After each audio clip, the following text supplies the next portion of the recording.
Hello, and today I'm going to answer a question that I get all the time while streaming. Why does my game look so colourful? How do you do it? And are there any advantages to it?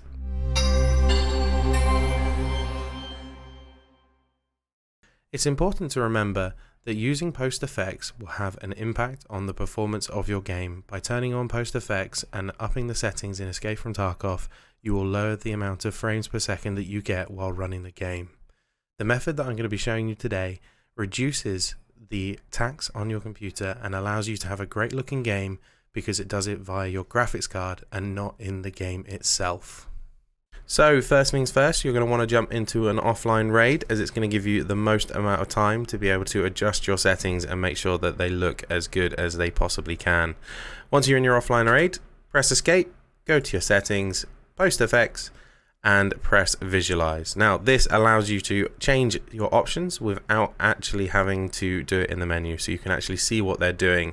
Currently I've got my post effects settings off and you'll notice that it's very grey, it's very drab, but immediately if I turn my post effects settings on, you can see the difference. You can see those vibrant colours coming through on the trees, you can see the difference that it makes, and the game, in my opinion, just goes from looking really dull and quite boring to very colourful and very attractive. So this post effect setting that I have here is designed to work side by side with NVIDIA Control Panel to make your game look absolutely brilliant for you on your monitor while keeping your frames as high as they can be.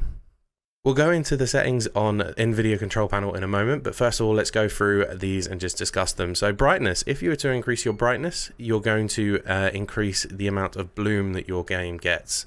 Bloom is the amount of how washed out your image looks. So if we go into here and visualize it, you'll see that everything starts to get brighter. The definition of the trees, the definition of rocks, everything starts to have a glow around it. Now, in my opinion, that's awful, which is why I just leave brightness alone and leave it 0. Saturation and colorfulness need to be at 100%. The reason for this is it increases the amount of color that the game generates, and it means that we don't have to artificially generate that color later using NVIDIA Control Panel. The more color that we have in the game, rendered by the game, the more natural it will look later. Don't panic if it's overly saturated for you, if it's too colorful and it's too green and too bright. We will be able to change that on the NVIDIA Control Panel later on, and I'll show you how to do that. Clarity does exactly what it says on the tin.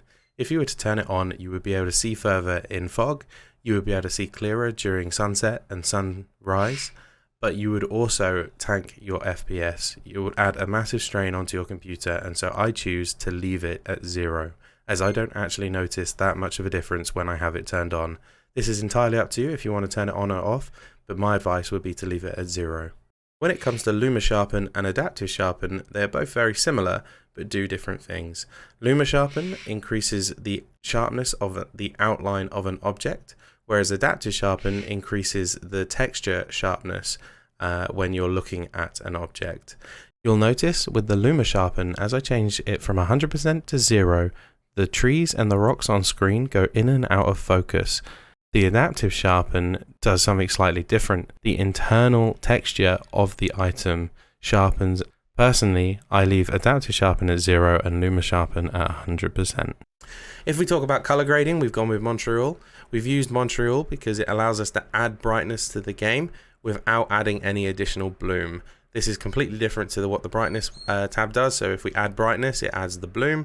But if we add brightness using Montreal, using the intensity, it doesn't add the bloom. So this is why we're using Montreal, and we can adjust that again in NVIDIA Control Panel to make sure it's where we want it to be. For colorblind mode, we've gone with Tritanopia. The reason that we've gone for Tritanopia is because it allows us to add the green into the trees. So you'll notice if I pull this down, they're very orangey brown and quite dead looking. Whereas if we put that all the way to full, they're incredibly green. The grass also changes. You can see that down there at the bottom of the screen there. Personally, I kind of like it somewhere around the 63 mark, 64 mark. But this is entirely up to you as to how green you want your game to look. I kind of feel like around the 60s is quite natural. Now, we've been talking about... Now, if we look at NVIDIA Control Panel, you've got the options for brightness, contrast, gamma, digital vibrance, and hue.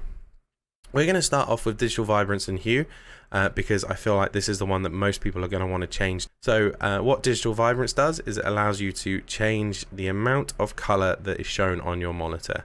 So you can go all the way down to black and white or all the way up to sickly rainbow colored mode. And personally, although this is very over saturated, the vibrance is too much for me, it does still give you a very nice color. The best way to do this is to look at your own monitor because every monitor is different, and then change the digital vibrance until you're happy that the game looks as you want it to.